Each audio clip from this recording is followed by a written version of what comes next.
Napoleon Hill एक writer है। वो अपनी किताब थिंक एंड ग्रो रिच में कहते हैं कि एक शख्स ने सोने की कान में खुदाई शुरू की और वो काफी अरसे तक ये काम करता रहा और उसका सारा पैसा इस काम में इस्तेमाल हो गया और एक दिन तंग आकर उसने सारे काम को छोड़ दिया और सारे सामान को औने पौने बेचकर चला गया। और जिस शख्स ने इसकी कान और उसके माल को खरीदा उसने सिर्फ 3 फीट खुदाई करने से सोना निकाल लिया। और इस बात से उस शख्स ने सीखा कि कामयाबी सिर्फ 3 फीट के फैसले पर होती है जब हम थक हार चुके होते हैं।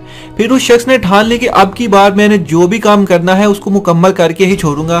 फिर उसने इंश्योरेंस के कारोबार में अपना कदम रखा और उसने इस काम में बहुत मेहनत की और जब भी नाकामी आती तो वो यही सोचता कि कामयाबी अभी 3 फीट के फासले पर है।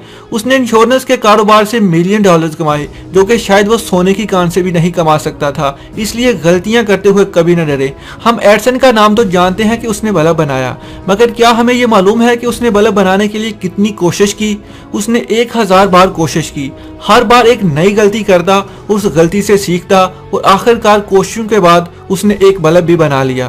तैमूर लंग एक बादशाह था जो कि एक जंग में हार कर शदीद जख्मी होकर एक गार में पनाह लेकर बैठा हुआ था और उसकी नजर एक चिंटी पर पड़ गई जो कि बार बार दीवार पर चढ़ती और गिर जाती। वो ये अमल देखता रहा और उसके जहन में ख्याल आया कि अगर ये चिंटी भी बार बार उठ सकती है तो मैं तो एक इंसान हूँ, मैं क्यों ना अपनी हिम्मत को बांधूं और अपनी हारी हुई फौज को दोबारा मैदान में लड़ने के लिए आमादा करूं।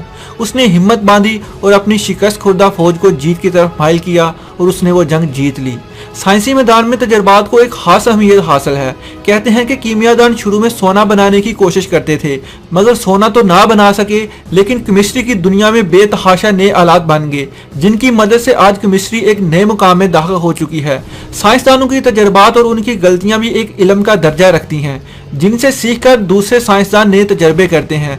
इसलिए कोशिश और मेहनत को कभी गलत नहीं लेना चाहिए और उससे मायूस नहीं होना चाहिए। उसको कामयाबी का एक तजर्बा समझना चाहिए और कोशिश करते रहना चाहिए। किसी ने क्या खूब कहा है कि अगर आप गरीब पैदा होते हैं तो इसमें आपका कोई कसूर नहीं, लेकिन अगर आप गरीब ही मर गए तो इसमें आपका कसूर है। अगर हम इंसानी जिस्म को देखें तो पता लगता है कि ये मेहनत के लिए ही बना है। एक्सरसाइज को ही देख लें, ये क्या है? जिस्म को हरकत देने का ही तो नाम है। एक्सरसाइज करने से हमारा जिस्म स्मार्ट रहता है, ये भी एक मेहनत ही है। इन कहानियों से हमें यह सबक मिलता है कि मेहनत को उस वक्त तक करना चाहिए जब तक कामयाबी आपके कदम ना चूम ले और हार से डरना नहीं चाहिए, क्योंकि ये हार, ये नाकामी हमारे लिए एक तजर्बा होती है।